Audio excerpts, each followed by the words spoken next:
ठीक है ना। इसे हिंदी में कहते हैं प्रकाश, हिंदी में जैसे भी लिखते हैं, ठीक है ना, हिंदी में कहते हैं प्रकाश, ठीक है ना।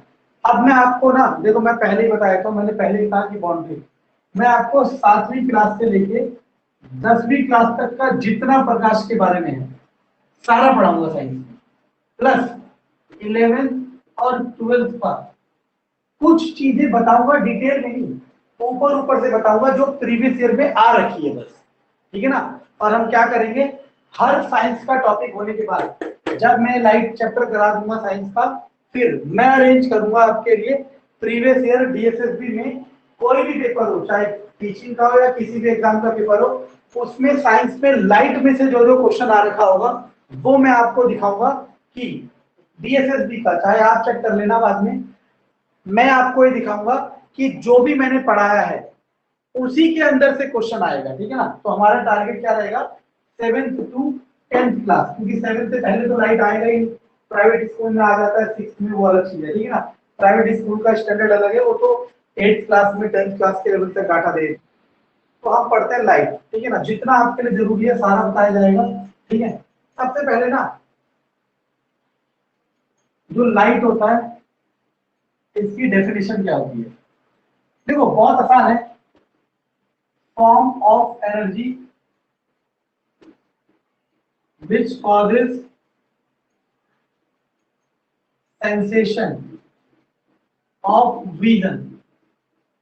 देखो बहुत आसान है, इंग्लिश में कंफर्टेबल है या हिंदी में लिखाऊं, क्लास इंग्लिश में कंफर्टेबल है हिंदी में लिखें? सर इंग्लिश में। चलो चलो देखो, तो सिंपल है, लाइट ऊर्जा का वह रूप है जिसकी वजह से हम देख सकते हैं। अगर यहीं पे साउंड आता, मैं एडिशनल बता रहा हूं, अगर साउंड होता तो लिखते form of energy which causes sensation of hearing, ध्वनि ऊर्जा का वह रूप है जिसके वजह से सुन सकते हैं, ठीक है ना। तो मैं 7th से लेके 10th तक जितनी भी क्लास में, गवर्नमेंट पैटर्न की बात कर रहा हूँ, प्राइवेट स्कूल का नहीं, अब प्राइवेट स्कूल की भी बात करोगे तो 10th तक क्लास में जो भी लाइट में टॉपिक है, जो भी कहीं पे भी है, चाहे किसी भी स्टेट की बात हो रही हो, किसी भी पैटर्न की बात हो रही हो, लाइट में जो जो 10th क्लास तक आता है मैं सारा पढ़ा रहा हूँ, और ये सारा हर जगह काम आएगा, चाहे किसी भी एग्जाम में चले जाओ, ठीक है ना। तो लाइट वो फॉर्म ऑफ एनर्जी होता है जिसकी वजह से हम देख सकते हैं, पहली बात।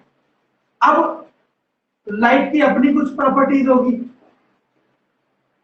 अब उस लाइट को प्रॉपर्टीज पढ़ लेते हैं। प्रॉपर्टी नंबर 1, इट ट्रेवल्स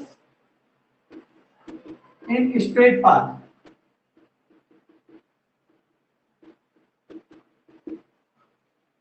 ये हमेशा सीधा मूव करता है जब तक कि कोई रुकावट ना आए, ठीक है ना, अपने आप ही अपना पार्ट डेविएट नहीं करता, पहली प्रॉपर्टी। दूसरी property, it does not require any medium to move, वैसे एक्चुअल में वर्ड होना चाहिए प्रोपोगेट।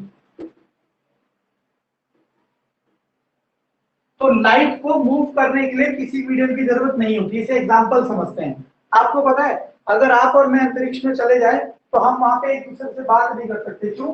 क्योंकि अंतरिक्ष में एयर पार्टिकल्स नहीं है। अगर एयर पार्टिकल्स नहीं है तो जो भी मैं बोलूंगा वो आपके कानों तक नहीं पहुंच पाएगा, क्यों? क्योंकि ध्वनि को मूव करने के लिए, ध्वनि को एक जगह से दूसरे जगह जाने के लिए मीडियम की जरूरत होती है, लेकिन लाइट को मीडियम की जरूरत नहीं होती है, ठीक है ना। तो आप चाहो तो यहाँ पे स्टार डाल के लिख सकते हो समझने के लिए, sound needs medium to propagate. अगर मैं जिस कमरे में वीडियो बना रहा हूं, अगर इसी कमरे में मैं वैक्यूम क्रिएट कर दूं, मतलब कमरे से सारी हवा निकाल दूं, कैसे भी, वो मेरा हेडेक है। अगर मैं वैक्यूम क्रिएट कर दूं तो क्या होगा पता है, मैं जो भी बोल रहा हूं वो आप लोगों के कानों तक पहुंचेगा ही नहीं, क्यों? क्योंकि मैं अगर यहाँ से बोलूंगा, सपोज मैं बोल रहा हूं तो मेरे बोलने से जो एयर प्रेशर निकल रहा है वो इन एयर पार्टिकल्स को पुश कर रहा है, और उन एयर पार्टिकल के मूव करने की वजह से वो साउंड आपके कानों तक पहुंच रहा है। अभी आप सोच रहे हो कि वो हवा के पार्टिकल आप तक कैसे पहुंच रहे होंगे, ये आपकी गलतफहमी है। इस समय जो हमारे बीच में कम्युनिकेशन हो रहा है उसमें जो मैं बोल रहा हूँ वो एयर पार्टिकल सारे वाइब्रेशन कहाँ तक पहुंचा रहे हैं, मेरे मोबाइल के माइक तक, और ये माइक उसको इलेक्ट्रिकल सिग्नल में कन्वर्ट कर रहा है और फिर सिग्नल में रिलीज करके, और फिर आपके मोबाइल में वही इलेक्ट्रिकल सिग्नल किस में कन्वर्ट हो रहे हैं, वीसी वेव में कन्वर्ट हो रहे हैं। किसके थ्रू? जो आपके मोबाइल का स्पीकर है या फिर जो ईयरफोन के स्पीकर है उनसे, और फिर वो स्पीकर वही वही वाइब्रेशन आपके कानों में ट्रांसफर कर रहे हैं, ठीक है ना। तो साउंड को मीडियम चाहिए होता है, लाइट को मीडियम नहीं चाहिए होता। इसीलिए इसीलिए जो आपको पता होगा ये अर्थ है सपोज, और ये सन है, सनलाइट तो बाहर से आ रही है ना, तो इसीलिए सनलाइट ट्रेवल कर पाता है कहीं पे भी, ठीक है ना। पहली दूसरी चीज, तीसरी चीज, it is transverse in nature. अब देखो मान लो किसी को हिंदी में चाहिए तो जैसे इस वर्ड का मतलब हिंदी में पता कर लो, ठीक है ना। हिंदी इंग्लिश कुछ होता ही नहीं है, मैं समझा तो हिंदी में ही रहा हूं, ठीक है ना। ट्रांसवर्स इन नेचर, स्टार डाल के लिख सकते हो कि sound wave is longitudinal in nature. देखो कहा दो चीजें होती है, मैं बार बार कह रहा हूं, मैं अगर सिर्फ वही क्वेश्चन कराऊं जो आपके प्रीवियस ईयर में आ रखे हैं तो बहुत आसान हो जाएगा, लेकिन मैं 7वीं से 10वीं तक सारा डाटा करा रहा हूं, अब जो आएगा इसी में से आएगा। हो सकता है आपका लॉन्गिट्यूडनल ट्रांसफर आज तक ना आया हो, और हो सकता है आपका इस बार आ जाए, मुझे नहीं पता क्या आएगा, ठीक है ना। मैं आपको 10th तक का लाइट का सब कुछ पढ़ाऊंगा, और जो भी आएगा इसी में से आएगा, ये है सही तरीका। और अगर आप गलत तरीके से चलना चाहते हो तो गलत तरीका मार्केट में कैसे चलता है कि वो प्रीवियस ईयर को एनालाइज कर लेते हैं कि कौन कौन से टॉपिक से क्वेश्चन आ रखे हैं और क्या क्या क्वेश्चन आ रखे हैं, और बस वही करा रहे होते हैं। वो अपनी जगह सही है, लेकिन उसमें हम प्रोबेबिलिटी में चल रहे होते हैं, रिस्क में चल रहे होते हैं। हो सकता है कि इस बार वो ना आए जो आपने पढ़ा है। देखो, और साइंस में दो तरीके के क्वेश्चन आएंगे, एक तो कंसेप्ट वाले और एक फैक्ट वाले, ठीक है ना। तो फैक्ट वाले तो फिक्स होते हैं, वो तो प्रीवियस ईयर के करने से ही फायदा होता है, लेकिन कंसेप्ट वाले आपको पूरे टॉपिक करने से फायदा होता है, ठीक है ना। अब मैं इन दोनों का मतलब समझा देता हूं। ट्रांसवर्स किसे कहते हैं समझना कोशिश करना, और लॉन्गिट्यूडनल किसे कहते हैं।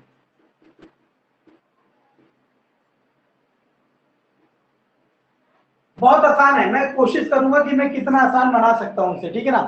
तो लॉन्गिट्यूडनल समझाता हूं। सबसे पहले मैं बहुत आसान बनाने की कोशिश करूंगा, मैं मान के चलूंगा कि आप 7वीं क्लास के बच्चे हो, ठीक है ना, लेकिन समझ जब भी आएगा जब आप खुद कोशिश करोगे, ठीक है।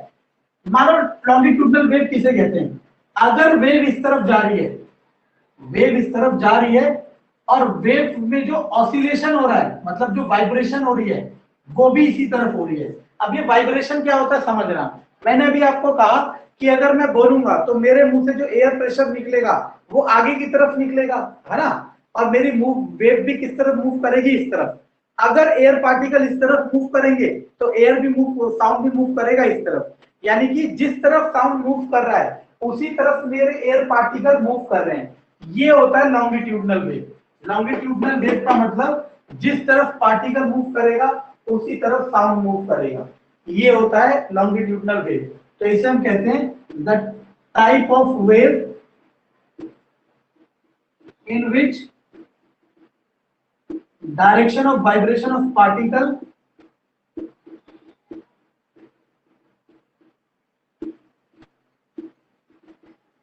is same as the direction of wave. और ट्रस्ट करना मुझ पे, क्लास 8 प्राइवेट स्कूल का बच्चा जानता है लॉन्गिट्यूडनल वेव क्या होता है, ठीक है ना। तो आप इतना तो अपना लेवल बढ़ाओ कि आप ये सब चीजें जान सको। क्यों? क्योंकि अगर आप जिस एग्जाम की तैयारी कर रहे हो वो इतना आसान होता तो हम सब सभी निकाल लेते, ठीक है ना। इसका एग्जाम्पल साउंड वेव याद रखना हमेशा। अब ये कैसी वेव होती है, ये इमेजिन नहीं होती है, और ये बहुत टफ होती है, ठीक है ना। अगर जिसने अच्छे से नहीं पढ़ा तो उसे तो 12वीं के बाद भी नहीं पता होता। इसमें वेव जिस तरफ जारी होती है ना, पार्टिकल उसके हमेशा उस वाइब्रेशन जो होती है उससे हमेशा परपेंडिकुलर होती है। अगर वेव इस तरफ जा रही है तो वाइब्रेशन इस तरफ होगी, मतलब वाइब्रेशन और पार्टिकल दोनों के बीच में 90 डिग्री का कोण होता है। मैं आपको समझाऊंगा और समझ आएगा, ये मेरी गारंटी है, लेकिन वो समझ आया हुआ आपके साथ कितनी देर रहेगा ये आपकी जिम्मेदारी है। चलो मैं आपका एग्जांपल समझाता हूँ, ठीक है ना। पहले मैं डेफिनेशन लिख देता हूँ, फिर आपका एग्जांपल समझाऊंगा और आप सब हाँ बोलोगे कि हाँ मुझे समझ आ रहा है। The type of wave in which direction of vibration of particles and direction of wave are perpendicular to each other.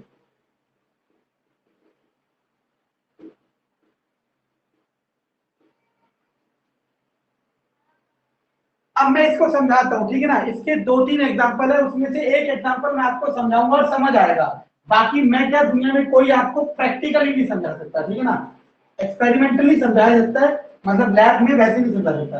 एक तो हो गया लाइट वेव, लाइट जो प्रकाश होता है, और एक होता है वेव्स ऑन वाटर सरफेस। अब ये जो वेव्स ऑन वाटर सरफेस है ना, इसे मैं आपको समझाता हूं और इसको समझा के मैं समझाऊंगा कि ट्रांसवर्स वेव क्या होता है, और आपको पूरा समझ आएगा, ये मेरी गारंटी है, ठीक है ना। जैसे आपने कभी देखा होगा कहीं पे पानी इकट्ठा हो रखा है, मानो तालाब में या किसी गड्ढे में पानी इकट्ठा हो रखा है, ठीक है ना। और उस पानी के ऊपर मान लो सपोज ये पानी है, सपोज ये पानी है, ठीक है ना। तो दिख नहीं रहा, सॉरी, सपोज सपोज ये पानी है, ठीक है ना। और इस पानी के ऊपर मान लो कोई ऑब्जेक्ट फ्लोट कर रहा है, प्लास्टिक की बोतल मान लिया आपने, ठीक है ना। आपने मान लिया प्लास्टिक की बोतल पड़ी हुई है ऐसे, ठीक है ना। अब आपने या किसी ने मान लो यहाँ पे पत्थर फेंका पानी में, तो आपने देखा कि एक सर्कुलर वेव निकलती है और सर्कुलर वेव किनारे की तरफ आ रही होती है। यानी कि अगर मान लो मेरा हाथ ये सरफेस है, तो पत्थर गिरेगा तो वेव सर्कुलर ऐसे निकलती है, मतलब वेव इस सरफेस के पैरेलल मूव करती है। मतलब अगर ये सरफेस है तो वेव ऐसे मूव करेगी या ऐसे मूव करेगी। एम आई राइट और रॉन्ग, ये देखा आपने सब वेव निकलते हुए? जी सर। अब मुझे यही बताना कि जब ये वेव इस तरफ आ रही है, मतलब वेव की डायरेक्शन इस तरफ है, ये प्लास्टिक की बोतल क्या कर रही होती है पता है? ये प्लास्टिक की बोतल अप एंड डाउन ऑसिलेट कर रही होती है, मतलब ये ऐसे हिल रही होती है। कभी नोटिस किया आपने?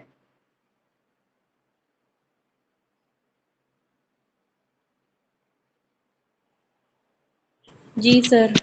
Yes, sir. अगर नहीं किया तो बाल्टी में पानी भरना, उसमें एक प्लास्टिक का छोटा सा कोई ऑब्जेक्ट फ्लोट कराना और उस पे कोई चीज ड्रॉप करना, तो देखना वो प्लास्टिक का जो ऑब्जेक्ट है वो ऑब्वियसली है कि आगे की तरफ आएगा, लेकिन क्योंकि वेव तो आगे को जा रही है, लेकिन उसका मोशन ऊपर नीचे होता है। यानी कि इससे ये समझ आ गया कि वाइब्रेशन अप एंड डाउन है और वेव इस तरफ है। अगर मैथमेटिक्स के हिसाब से समझे तो वेव एक्स एक्सिस में जा रही है और वाइब्रेशन वाई एक्सिस में जा रहा है, और एक्स और वाई एक्सिस के बीच में कितने एंगल होता है? 90 डिग्री का।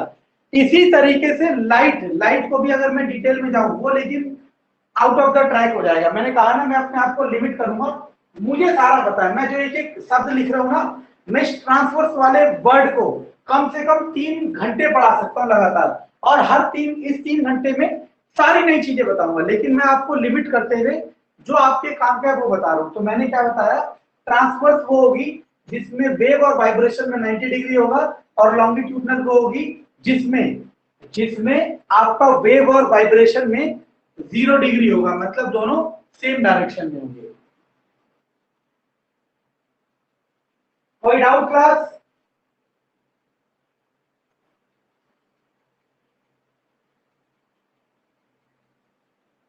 अभी प्रॉपर्टीज में ही और चलेगा क्लास। जो नहीं लिख पाया जगह छोड़ देना, रिकॉर्डेड फॉर्म पे लिख लेना। अब प्रॉपर्टीज में एक बार प्रॉपर्टी होती है कि स्पीड इज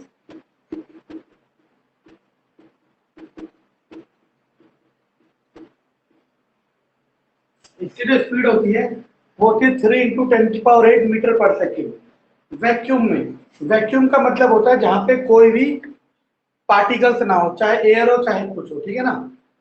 तो ये याद रखना 3 × 10⁸ होती है, ठीक। अब किताबों में ना इसे एयर में भी इतनी मानी जा रही है, क्योंकि एयर में ना इससे थोड़ी सी कम होती है, ठीक है, 2.99 समथिंग, तो वो रफली 3 × 10⁸ मान ले रहा है। लेकिन आपको करेक्ट भी पता होना चाहिए कि 3 × 10⁸ वैक्यूम में होती है, याद रखना। वैक्यूम का मतलब जहां पे कुछ भी ना हो, ठीक है। तो इसके बाद अब लाइट की प्रॉपर्टीज में ना 10th क्लास तक की बात कर रहा हूं, ठीक है, 10th क्लास तक की इतनी चीजें हैं। इससे ऊपर जाओगे, जैसे मैंने देखा कई लोग आपको 11th का भी पढ़ा रहे हैं कि जो स्पीड ऑफ लाइट होती है इसे सी कहते हैं, इसका फॉर्मूला 1/μ0 आता है। μ0 की वैल्यू 4π × 10⁻⁻7 होता है। ε0 की वैल्यू 8.85 × 10⁻⁻12 होता है। ये सब अननेसेसरी डाटा है, ठीक है ना। 10th क्लास तक की बात की जाए तो यही तक है, ठीक है। पहली बात तो आपने पढ़ी कि लाइट होता क्या है और लाइट की प्रॉपर्टीज क्या क्या होती है। अब इसके बाद हमें क्या करना है, क्लास में देखते हैं। अब हमें क्या करना है, अब ना बहुत आसान चीज है, बहुत आसान चीज है कि मान लो ये एक सरफेस है, इस पे लाइट स्ट्राइक करी, ये लाइट स्ट्राइक करी। अब दो ही चीज होगी क्लास, या तो लाइट अंदर चली जाएगी या फिर टकरा के वापस आ जाएगी। यानी कि जब भी किसी सरफेस पे, चाहे वो सरफेस कोई सा भी हो, मिरर हो सकता है, दीवार हो सकती है, लकड़ी हो सकता है, आपका पेपर हो सकता है, हमारी स्किन हो सकती है, कुछ भी हो सकता है। जब भी किसी सरफेस पे लाइट स्ट्राइक करती है तो दो केस होते हैं, या तो लाइट अंदर उस मीडियम में चली जाएगी दूसरे मीडियम में, हो सकता है ये ग्लास हो तो मीडियम चेंज करके बाहर आ जाएगी, मतलब दूसरी जगह चली जाएगी। तो जब वो किसी मीडियम के अंदर चली जाएगी, मान लो ग्लास है, मीडियम के अंदर चली गई, तो हम इसे कहते हैं रिफ्रैक्शन। इंग्लिश में कहते, सॉरी हिंदी में कहते हैं अपवर्तन। और अगर टकरा के वापस अपने मीडियम में आ जाएगी, मतलब जहां से आई थी उसी मीडियम में वापस चली जाएगी, तो उसे कहते हैं रिफ्लेक्शन। हिंदी में कहते हैं परावर्तन। अब क्लास 10th तक बस यही दो टॉपिक है आपके कोर्स में, मतलब इनकी डिटेलिंग में भी हमें जाना है कि रिफ्लेक्शन क्या होता है, रिफ्रैक्शन क्या होता है, वगैरह वगैरह, ठीक है ना। तो पहले एक लाइन लिखो, when light strikes at any surface, two phenomena can take place.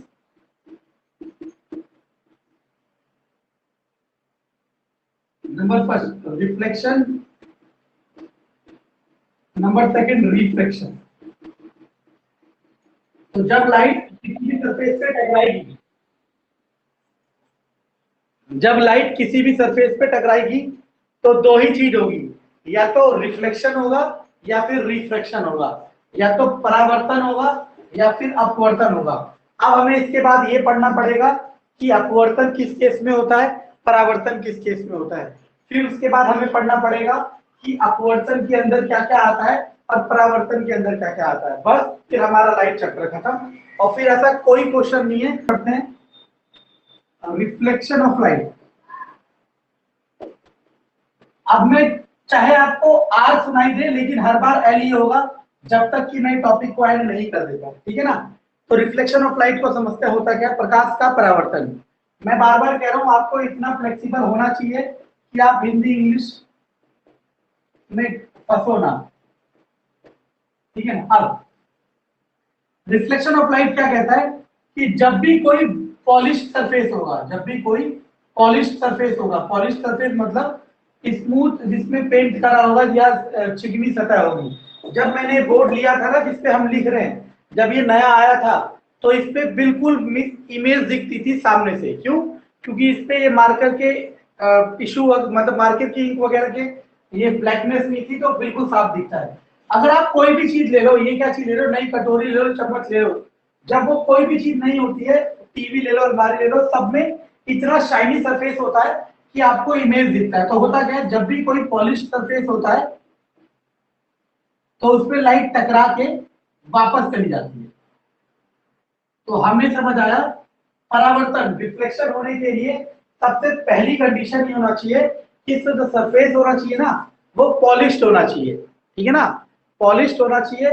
और दूसरी कंडीशन वैसे किताबों में लिखी नहीं है, लेकिन जैसे पानी के सरफेस की बात करते हैं, ठहरा हुआ पानी, पानी जो रुका हुआ है, ठीक है ना, उसमें आप अपनी इमेज देख पाते हो ना, तो वो कैसे देख पा रहे हो, पानी में तो पॉलिश हो ही नहीं रखा।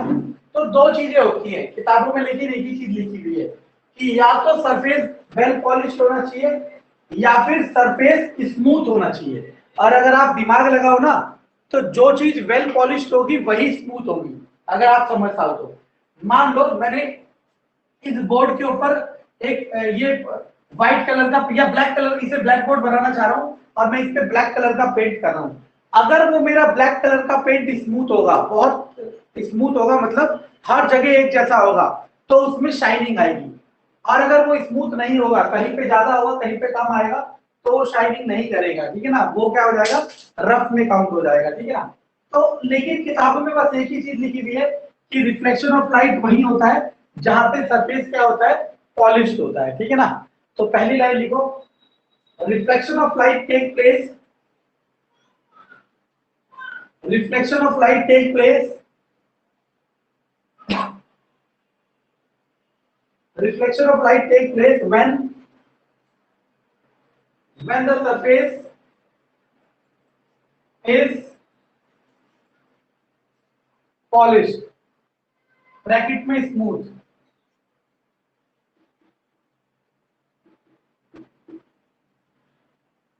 आपने देखा होगा जब हम घर में टाइल्स लगाते हैं, चाहे फर्श की टाइल बात कर लो या दीवारों की, तो जब वो नहीं होती है तो उसमें हमें अपनी इमेज साफ दिखती है। क्यों? क्योंकि वो बहुत चिकने होते हैं, बहुत पॉलिश्ड होते हैं, बहुत स्मूथ होते हैं, ठीक है ना। चलो, अब जो रिफ्लेक्शन है वो भी दो टाइप का होता है, एक होता है रेगुलर, एक होता है इररेगुलर। रेगुलर रिफ्लेक्शन वो होता है ना, और उसी सरफेस में होता है जो सरफेस वेल पॉलिश्ड होता है या फिर हाईली पॉलिश्ड होता है। जैसे आपने देखा होगा, अगर आप एक नॉर्मल कार के बारे में शायद आप लोग जानते हो, एक नॉर्मल कार ले लो और एक लग्जरी कार ले लो, बीएमडब्ल्यू ऑडी, दोनों के पेंट ही अलग होते हैं। बीएमडब्ल्यू ऑडी का पेंट रिफ्लेक्सिव होता है, मतलब उसमें आपको अपनी इमेज तक दिख जाती है क्लियरली, ठीक है ना, क्योंकि वो वेल पॉलिश्ड होते हैं। तो जो वेल पॉलिश्ड सरफेस होगा ना, उसमें क्या होगा, आपका लाइट रेगुलर वे में रिफ्लेक्ट करेगा। रेगुलर वे क्या होता है वो बताऊंगा, लेकिन फिलहाल यहाँ पे आप ये समझ सकते हो कि रेगुलर रिफ्लेक्शन में क्या होगा, आपको अपनी इमेज क्लियरली दिखेगी।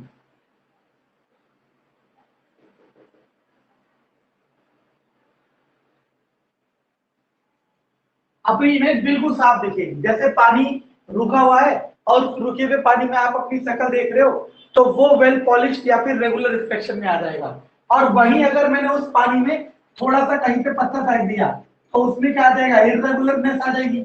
अगर इररेगुलरनेस आ जाएगी, ये पेंट को शो करता है, पॉलिश मतलब पेंट की जो लाइन बना रखी है, इररेगुलरनेस आ जाएगी तो क्या होगा, ये इररेगुलरिटी से मूव करेगा, कभी कम कभी ज्यादा कभी कम, ठीक है ना।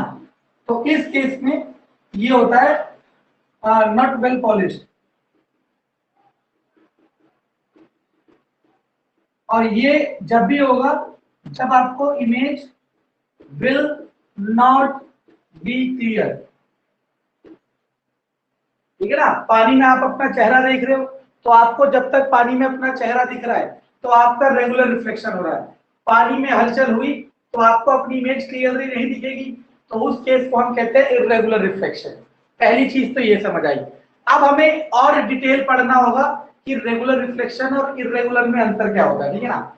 अब मैं यहां बना देता हूं, सब एक साथ लिखेंगे। देखो, अब एक लॉ होता है जिसे कहते हैं लॉ ऑफ रिफ्लेक्शन। पता है आपके लिए और मेरे लिए, जब मैं मतलब किसी भी उस बच्चे के लिए जिसे पढ़ाई से डर लगता हो, उसके लिए ना ये लॉ बहुत आफत का काम होते हैं। लेकिन आपको पता नहीं है कि जिन्होंने ये लॉ बनाए होते हैं उनकी पूरी जिंदगी भर की मेहनत होती है, और आप इमेजिन ही नहीं कर सकते कि अगर वो ये लॉ नहीं बनाते तो हमें पता कैसे चलता चीजों के बारे में। लॉ ऑफ रिफ्लेक्शन ये कहता है कि किसी भी मिरर में या किसी भी वेल पॉलिश सरफेस में, और याद रखना वेल पॉलिश्ड सरफेस को मिरर कहते हैं, वेल पॉलिश्ड सरफेस को मिरर कहते हैं। अब आपको लगेगा मिरर मतलब शीशा ही होता है, वो गलत फहमी है। मिरर मतलब वो हर सरफेस जो वेल पॉलिश्ड हो, जिसमें आपको क्लियरली रिफ्लेक्शन दिख सके। तो लॉ ऑफ रिफ्लेक्शन ये कहता है कि अगर कोई मिरर है या पॉलिश सरफेस है और उस पर लाइट स्ट्राइक करती है, अब देखना इस लाइट का नाम है इंसिडेंट रे या इंसिडेंट लाइट, टकरा के वापस जाएगी, इसका नाम होगा रिफ्लेक्टेड लाइट या रिफ्लेक्टेड रे। हिंदी में कहते हैं आपतित किरण, उसे कहते हैं परावर्तित किरण। आपतित किरण, आपतित मतलब जो गिर रही है, परावर्तित जो टकरा के वापस जा रही है। अब हम क्या करते हैं, इन दोनों के पॉइंट पे जहां पे लाइट स्ट्राइक कर रही है, हम एक परपेंडिकुलर खींचते हैं, वो परपेंडिकुलर होता है सरफेस के। हम एक लाइन ड्रॉ करते हैं उस पॉइंट पे जहां पे लाइट स्ट्राइक कर रही होती है, और वो लाइट परपेंडिकुलर होती है सरफेस के, और इस लाइट का नाम होता है नॉर्मल, हिंदी में कहते हैं लंब। इसे आपतित किरण, इसे परावर्तित किरण। अब लॉ ऑफ रिफ्लेक्शन ने कह दिया कि आपतित किरण और लंब के बीच का जो एंगल होगा उसे कहेंगे एंगल आई। एंगल आई मतलब इंसिडेंस एंगल, हिंदी में आपतन कोण। बहुत आसान चीज है। नॉर्मल और रिफ्लेक्टेड लाइट के बीच में जो एंगल होगा उसे नाम देंगे एंगल आर, और इसे नाम दे दिया रिफ्लेक्टेड एंगल। और इस साइंटिस्ट ने कह दिया कि भाई एंगल आई एंगल आर के बराबर होगा हमेशा। अगर वो रेगुलर रिफ्लेक्शन है, अगर वो रेगुलर रिफ्लेक्शन है, मतलब मिरर की बात की जाए सिंपली, तो एंगल आई हमेशा बराबर होगा किसके, एंगल आर के। और ये आपके और मेरे लिए तो एक फॉर्मूला है, लेकिन जिसने ये फॉर्मूला दिया है तो उसके लिए पूरी जिंदगी भर की पढ़ाई है, ठीक है ना। तो आप इस फॉर्मूले की रिस्पेक्ट करना और इसे याद रखना ये क्या होता है, ठीक है ना। अब लॉ ऑफ रिफ्लेक्शन के पॉइंट को ना मैं लिखता हूं, क्योंकि पॉइंट देखना अलग चीज होती है और पॉइंट होना अलग चीज होती है। पहला point angle, incidence angle, incidence angle is equal to reflected angle. पहली चीज तो ये बता दी उन्होंने। अब दूसरी चीज याद रखना, वो बहुत जरूरी है कि incident ray comma reflected ray and normal, तो किन किन का नाम लिखा, इसका, इसका और इसका, लाइज ऑन सेम प्लेन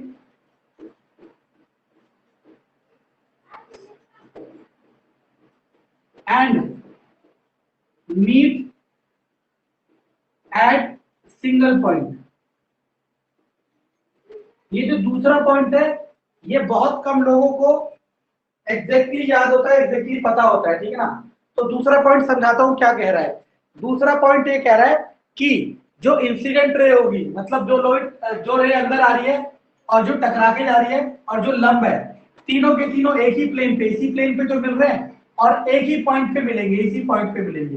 ये दूसरा पॉइंट है। ये वाला पॉइंट बहुत कम लोगों को क्लियर हो सकता है, और हो सकता है अगर कोई क्वेश्चन बनाना चाहे तो इस पे क्वेश्चन बना सकता है इस तरीके से कि which of the following information is incorrect, which of the following information is incorrect for the law of reflection, और उनमें एक पॉइंट ये भी डाल देगा। बस आपको पता लगाना होगा कि कौन सी इंफॉर्मेशन है कि नहीं है।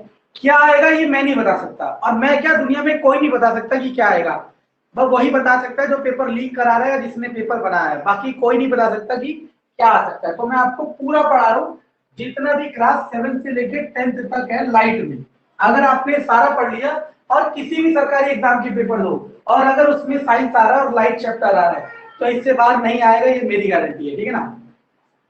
फैक्चुअल डाटा आ सकता है, फैक्चुअल डाटा अलग चीज होती है, वो बताएंगे, वो आ सकता है, लेकिन कंसेप्ट इससे बाहर नहीं आएगा।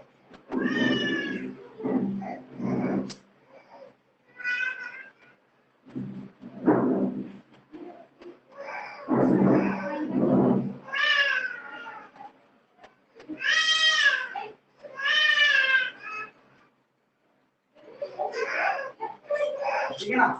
तो अब हम आते हैं, देखो याद रखना, यानी कि आपने देखा कि रिफ्लेक्शन दो तरह के हैं, एक है regular,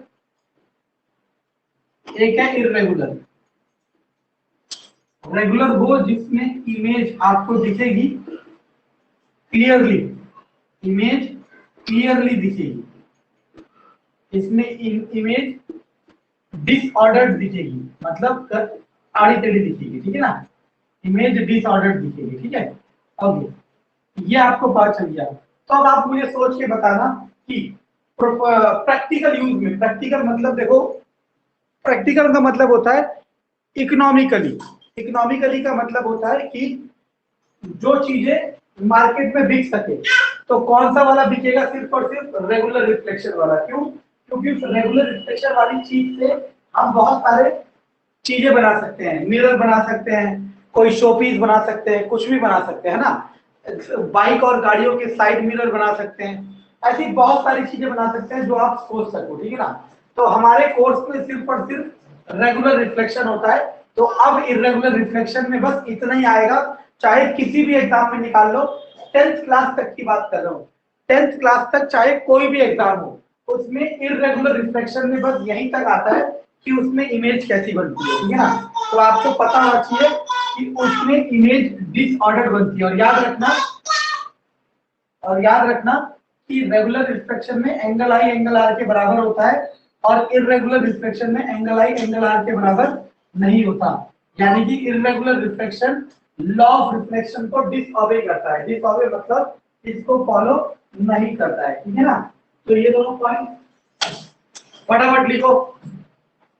mirror well polish surface है, तो मिरर भी दो टाइप के होते हैं।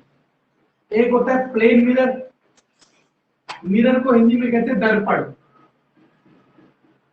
प्लेन मिरर को कहते हैं समतल दर्पण। और एक होता है स्फेरिकल मिरर, इसको कहते हैं गोलीय दर्पण। ठीक, अब हमें इन दोनों को पढ़ना है, और जैसे ही हमने इन दोनों को पढ़ के खत्म किया, हमारा रिफ्लेक्शन वाला टॉपिक खत्म हो गया। फिर हम आएंगे रिफ्रैक्शन वाले में। बस ऐसे ही चीजें करते जानी है, और एक समय आएगा कि हमारा सारा सिलेबस पूरा हो जाएगा, ठीक है ना। ठीक, तो अब हम क्या करते हैं, अब हम सबसे पहले पढ़ते हैं कि मिरर तो हम पढ़ ही चुके हैं। मिरर किसे कहते हैं? प्लेन मिरर समस्या क्या होता है? देखो, आपके घर में अगर आपके पास कोई छोटा मिरर हो जो आप यूज कर सको, मतलब जिसमें आप एक्सपेरिमेंट कर सको, तो आप क्या देखोगे? मिरर कुछ नहीं होता, मिरर एक ग्लास होता है, और उसमें एक तरफ ना कोटिंग कर रखी होती है। कोटिंग का मतलब एक तरफ सिल्वर कलर का पेंट कर रखा होता है, ताकि हमारी जो लाइट है वो सिल्वर कलर के पेंट पे टकराए और टकरा के वापस आ जाए। सिल्वर कलर के पेंट में लाइट टकराए और टकरा के वापस आ जाए, और ये कांच का टुकड़ा अब मिरर की तरह काम कर जाए। तो आप क्या करना, अगर आपके पास कोई छोटा पीस ऑफ मिरर था, तो उसके बैक साइड में पेंट होगा, किसी ऑब्जेक्ट से आप उस पेंट को स्क्रैच करके निकाल देना, तो वो क्या बन जाएगा? ग्लास बन जाएगा, कांच बन जाएगा, जिसका कोई यूज नहीं होगा, ठीक है ना। तो इस तरीके से मिरर बनता है। तो समतल दर्पण प्लेन मिरर किसे कहते हैं? जिसका सरफेस प्लेन होता है, सीधा होता है, ठीक है ना। पहली बात ये समझ आई। अब इस समतल दर्पण के अपने कुछ प्रॉपर्टीज होती है। समतल दर्पण की अपनी कुछ प्रॉपर्टीज होती है, और गोलीय दर्पण की अपनी कुछ प्रॉपर्टीज होती है। तो सबसे पहले मैं समतल दर्पण की प्रॉपर्टीज बताएगा पहली, और आपको हर प्रॉपर्टी समझाऊंगा, ये मेरा काम है, ठीक है ना। बस वो समझाऊंगा किस तरीके से, ये मेरे ऊपर डिपेंड करता है, क्योंकि आपके में ये क्वेश्चन न्यूमेरिकल वे में नहीं आएगा, ठीक है ना। आपके में क्वेश्चन कंसेप्चुअल वे में आएगा, क्योंकि एमसीक्यू आएगा, एक आंसर आपको सही बताना होगा, ठीक है ना। पहला, distance of object from mirror is always equal to distance of image from mirror. अभी से समझना मैंने ये लाइन क्या लिखी, समझ के लिखोगे और समझ के करोगे तो याद रहेगा। मान लो आप शीशे के सामने खड़े हो, मान लो ये शीशा है और आप खड़े हो, जो नॉर्मल शीशे के आगे हम खड़े होते हैं, आपकी शीशे से कुछ दूरी होगी, मान लो 2 मीटर है, तो आपको ना अपनी इमेज भी 2 ही मीटर दूर दिखाई देती होगी। ऐसा होता ही है, आप चाहे मानो या ना मानो, ऐसा ही होता है कि प्लेन मिरर के केस में जितनी दूर आप खड़े होते हो मिरर से, यानी कि the distance from mirror to object is always equal to the distance from image to object, image to mirror, है ना। मिरर टू ऑब्जेक्ट का डिस्टेंस इमेज टू मिरर का डिस्टेंस के इक्वल है, ठीक है ना। दूसरा पॉइंट समझना, height of distance, sorry, height of object is always equal to height of image. आपने ये भी देखा होगा क्लास, जितने ऊंचे आप होते हो, जितनी आपकी हाइट होती है, उतनी ही हाइट होती है आपकी इमेज की।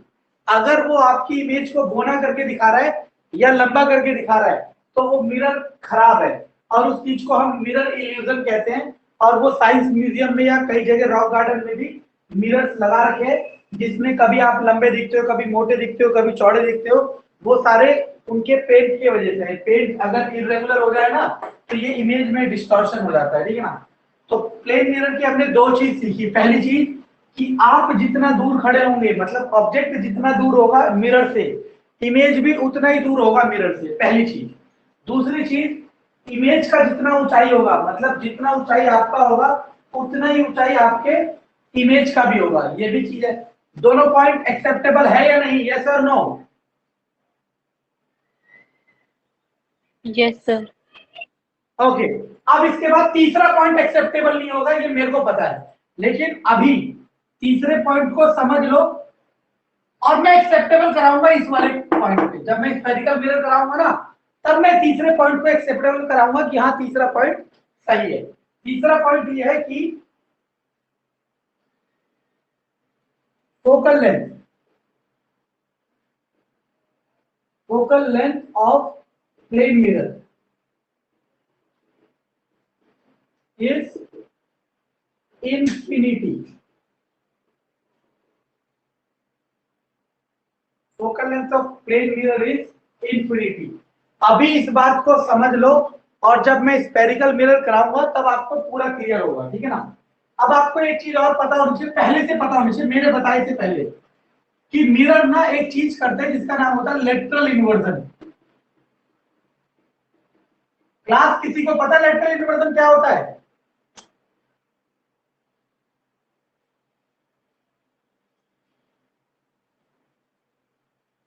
अगर ये मिरर रखा है और यहाँ ये पी रखा है, तो मिरर में पी ऐसा दिखेगा। मतलब मिरर में होता क्या है, जो राइट साइड होता है वो लेफ्ट साइड हो जाता है, और जो लेफ्ट साइड होता है वो राइट साइड हो जाता है। जो राइट साइड होता है वो लेफ्ट साइड हो जाता है, और जो लेफ्ट साइड होता है वो राइट साइड हो जाता है। इसी चीज को हम लोग कहते हैं लेटरल इन्वर्जन।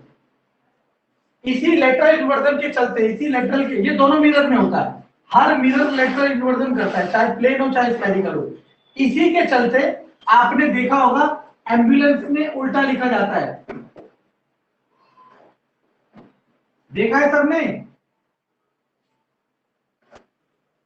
जी Yes. सर। है ना, क्योंकि एम्बुलेंस में उल्टा इसलिए लिखा जाता है क्योंकि एम्बुलेंस को हम किस में देखेंगे, अपने साइड मिरर में, और मिरर में हमेशा कैसे दिखता है, लेटरल इन्वर्जन। यानी कि वो उल्टा लिखा हुआ हमें डायरेक्टली सीधा दिखे और हम पता लगा पाए ये एम्बुलेंस है और उसे रास्ता दे पाए, इसीलिए उसमें उल्टा लिखा होता है। अगर उसमें सीधा लिख देंगे एम्बुलेंस तो किसी को समझ नहीं आएगा कि एम्बुलेंस लिखा है, तो वो रास्ता कैसे देगा, और हो सकता है पेशेंट को मुश्किल हो, ठीक है ना। तो लेटरल इन्वर्जन के लिए डायग्राम बहुत अच्छा है, कोई सा भी एक डायग्राम बना सकते हो कि लेफ्ट राइट हो जाता है, राइट लेफ्ट हो जाता है। इन तीन पॉइंट के अलावा, इन तीन पॉइंट के अलावा कोई भी पॉइंट की जरूरत नहीं है प्लेन मिरर में। जो भी क्वेश्चन प्लेन मिरर का आएगा वो सिर्फ और सिर्फ इन तीन पॉइंट से सॉल्व हो जाएगा, ठीक है ना। अब बात आता है गोलीय दर्पण की, जिसे हम कहते हैं स्फेरिकल मिरर, ठीक है।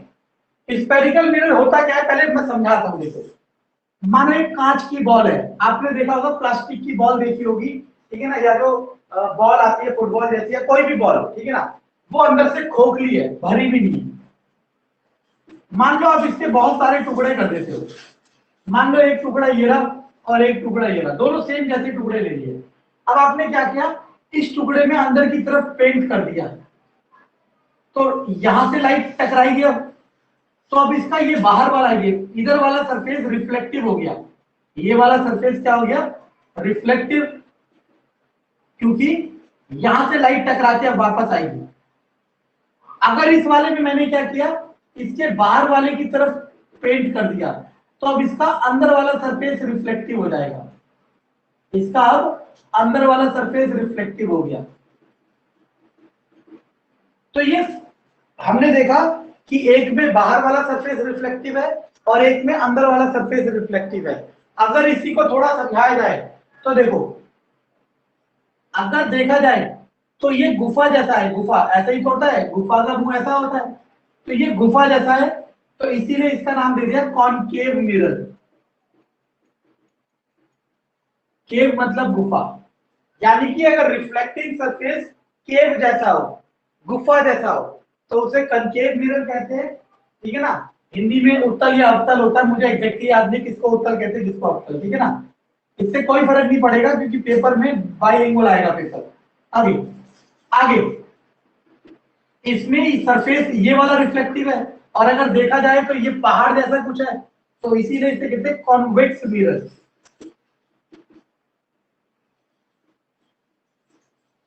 तो हमने देखा ये दो मिरर, कनकेव मिरर और कन्वेक्स मिरर, इन दोनों को हमने नाम दिया स्फेरिकल मिरर का। क्यों दिया स्फेरिकल मिरर का नाम पता है? क्योंकि ये स्फीयर से बनी है, क्योंकि ये किसी ना किसी स्फीयर का हिस्सा थे, है ना। तो इसीलिए हमने इनको दो नाम दिया, एक कनकेव मिरर और एक कन्वेक्स मिरर। अब हम जब कनकेव और कन्वेक्स की प्रॉपर्टीज पढ़ेंगे ना, इनकी प्रॉपर्टीज इतनी सिंपल नहीं होगी जितनी सिंपल हमारी प्लेन मिरर की। तो जैसे, क्योंकि मुझे पता है